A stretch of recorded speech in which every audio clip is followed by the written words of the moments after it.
Lift તો ચાલુ થઈ ગઈ હતી પણ આ શું થઈ ગયું? કે શાંતિ રાખજો તો પ્રોગ્રામ થશે નહીં તો ધાબર કો. સો વેલકમ ટુ ગમે તારા બ્લોગમાં તમારું સ્વાગત છે મિત્રો. તો આજે આપણે બધા જઈ રહ્યા છીએ ભાઈબંધો દોસ્તરો સાથે ફરવા સાળંગપુર. તો ફાઇનલી મિત્રો આપણે પહોંચી ગયા બોટાદ રેલવે સ્ટેશન. તો આપણે આગળ પછીની ભીડ જોઈને આપણે યશભાઈ તો આઈફોન દેખાડવા માંડ્યા.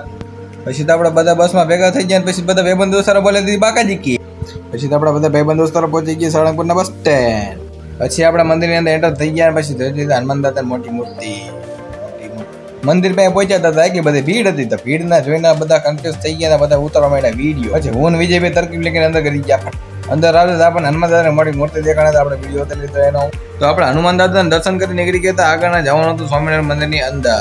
તો આપણે પછી પહોંચી ગયા સ્વામિનારાયણ મંદિરની અંદર. ને અંદર આવતા જોયું તો કે આ બધું સ્વર્ગ જેવું લાગી રહ્યું છે. મંદિરની અંદર આવતા જ આપણને થઈ ગયું ફોટા પાડવાનું માન. તો ફોટા પાડવા માટે આપણે આગળ જઈ રહ્યા છીએ. તો તમે જોઈ શકો છો.